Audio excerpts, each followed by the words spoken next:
Okay, so as we can see here, just in line with my finger there, the paint has stopped and not been carried on throughout. They've just stopped there. Moving up the stairs, I did point out the glue in the earlier video. If we look up here, we've just got notches just been left, they haven't been cut down. There's just one there, and just there.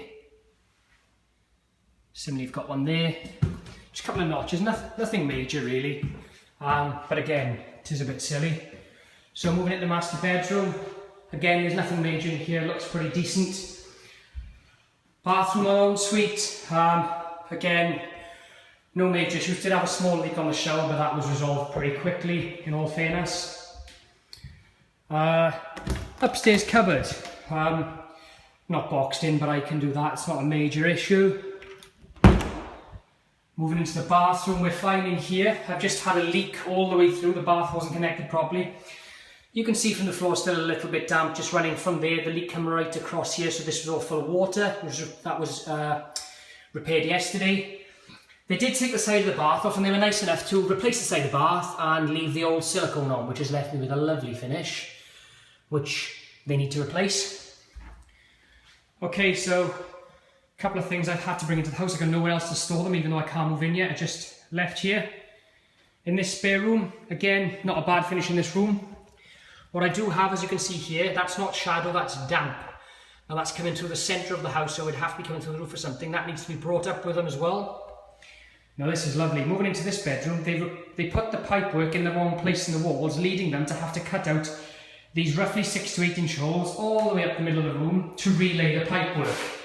Now I've asked if they can replace this with a couple of solid boards so it doesn't look as bad, and they've said basically they can't, because to rip them up will basically cause structural damage to the house due to the fact that it's a timber frame. But as you can see, that is not the kind of flooring you pay for. As you can see from the radiator, if I just jump down, it's totally lopsided. Okay, now I've tried to straighten that out a little bit by putting it on the bracket on the side angle so it looks a bit tiny, but it's uneven.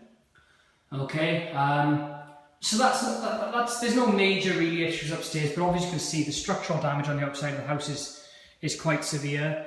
I can't show you from this angle, and at the moment it has actually started to rain, but if you actually look at the outside of the house, on the corner of the build, so similar to the house opposite where you've got this corner running down here, the outside of mine should be at about a 40-degree angle, and it's different angles all the way up the house. Now the front of the house, basically I've been told, needs to all be re-bricked on the corner because it's uneven. The variance on the bricks is anything up to 10 to 15 mil out either side, so horizontally, and also in the middle of the house the bricks are roughly 25 mil further in, so the house actually bows on the outside. So the bottom and the top corner are fine, but the actual centre of the house is about 25 mil further in towards the build than the top and the bottom. So basically the corner is on all kinds of angles, and that would be the other side of this corner here. So yeah, I mean, nothing major else. There are a lot of divots, as you can see in the floor, big chunks taken out of the floor, which have asked to be refilled. And obviously, I mean, the major structural issues around this door, the mould going above, the watermark, which has been painted over, so it's slightly hard to show in the video. Obviously the garage, which, as everybody can see, 2 totally different colours mortar. And that's my Persimmon house. So the joys of paying for my Persimmon house 2 days ago. Now in here just doing the video, but basically it's structurally unsound, therefore I cannot live in this house until they fix it. Lucky me. Anyway, I hope all your homes are a lot better, and let's hope Persimmon can pay. That's just to show you the back wall of my next door neighbour's garage. Again, they've done the same thing with regards to their mortar and used 2 different colours. Thank you very much, guys, and let's see if Persimmon can get sorted out. Take care. Goodbye.